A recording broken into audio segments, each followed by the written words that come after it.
طب في ظل بقى الفضائيات الكتير والعدد الكبير والتمويل الضخم، يعني الفضائيات بقى اللي بيميزها او يمكن القول عنها التمويل، عندهم فلوس، ما بتهيألي الفلوس اللي عندهم او المتاحه لهم مش زي الفلوس الامكانيات اللي عندنا.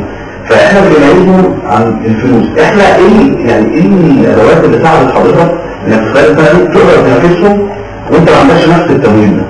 اولا الافكار لا تقدر زمان. يعني يوسف شاهين العبقري وقت من الاوقات كان بادئ بظروف وامكانيات مش هي امكانياته لما بقى يوسف شاهين عظيم، بس هو اللي بقى يوسف شاهين لان كان عنده حاجه. ايضا نجوم مصر، يعني انا لما يبقى عندي عمر الشريف جاي يحتفل بعيد ميلاده على قناه نايل سينما طوال اليوم بالكامل بدون مقابل، هي دي مش فلوس. كام يساوي عمر الشريف؟ عادل امام لما ياخد ارقام، عادل امام لما جاي يحتفل بعيد ميلاده عندنا على نايل سينما، وايضا بدون مقابل، مع اني بعرف ان في وكالات اعلاميه كبيره لما عرفت المشروع كان عندهم رغبه في ان هم اللي يعملوا المشروع جاي بدون مقابل. اسماء كبيره لنجوم كبار، بعض القنوات بتحلم بلقائهم على الدوام في ظهري، كانوا بيسندوني مسانده كبيره جدا. طبعا ده اقل حاجه متوقعه من حضرتك، لان حضرتك النهارده بتعمل قناه باسم مصر بالاول، يعني ده اسم مصر، مش حاجه اعلانات ولا حاجه فلوس ولا اي حاجه، ده حاجه باسم مصر. دي اقل حاجه متوقعها من فنانين الكبار. طيب حضرتك دلوقتي في قناه فضائيه فيها زمان مثلا بيجيبوا افلام قديمه، بيجيبوا افلام اجنبي، هل في الخطه المستقبليه لنوع السينما ان يبقى في حاجه مثلا بتعرض ابيض، حاجه بتعرض حديث، حاجه بتعرض افلام اجنبيه؟ ان شاء الله. انا اشتركت الاشتراك مؤخرا في مستوى الشيخ، وان شاء الله هنصدر تحويل القنوات للشركه. ثاني وقت هتحول للشركه نعمل الدخول ده، هيبقى في نايل سينما ابيض واسود وفي نايل سينما ملون، وربما يكون عندنا قدره ان يكون في قناه ثالثه تعرض سينما اجنبيه ان شاء الله. عايز بقى لما حضرتك ملف نايل سينما واخش معاك في حاجات ثانيه برضه مهمه نتكلم فيها، بس عايز اقول لحضرتك كلكم طيبين، وان شاء الله على مليون سنه نايل سينما ومن نجاح لنجاح ان شاء الله.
حضرتك كمخرج ورئيس لنوادي السينما وليك خبرتك الكبيره جدا في العمل او في المجال ده، شايف السينما في مصر في 10 سنين اللي فاتت هل في بدايه جديده؟ هل في نوع من الافلام جديد؟ هل احنا داخلين على ان احنا ممكن في يوم من الايام ننافس مع تقييم بسيط من وجهه نظر حضرتك يعني؟ هو طبعا مفيش شك انه الفرق بين سينما زمان وسينما النهارده هما في الصناعه وفي الصناعه. يعني الصناعه التكنيك تقدمت جدا. يعني شوف انت الافلام بتاعت زمان والكواليتي بتاعها هتلاقي النهارده بقت بقى في كتير من السينمائيين ايضا على درايه جيده جدا بتقنيات العمل السينمائي على المستوى العالمي، قادرين يدخلوا على النت ويتعاملوا مع الكمبيوتر. بقى في عندنا طبعا في الشركه عندنا مواهب جيده للغايه. يعني انا بشوف ان مصر يعني عظيمه بنجومها وفنانينا الحقيقيين اللي العالم العربي كله بيعشقهم. ولكن ما زال الورق هو مش في ازمه. انا متاكد ان ما عندناش ازمه الورق، بس عندنا ازمه المجهود انك تدور على الورق وانك تكرر تعمل الموضوع. لان انا مؤخرا شفت افلام جيده الكتابه بتاعتها كتابه جيده. ربما هو لانه في فتره من الفترات كان عندنا افلام بتحقق ملايين بس المحتوى بتاعها كان احنا دلوقتي على الاقل بدانا يبقى في حاجه جيده. يعني طبعا مش في كل ملايين ولكن في جزء كبير. يعني نشوف الروايات الادب العالمي نعمله. الروايات لما كان زمان شوف بنعمل الحرام بتعمل النهار بتعمل تذكرة فوق النيل دعاء الكروان حسن عبد القدوس ده كان بينتظروا الروايات بتاعته عشان يحولوها للسينما. نفسي نشوف ده.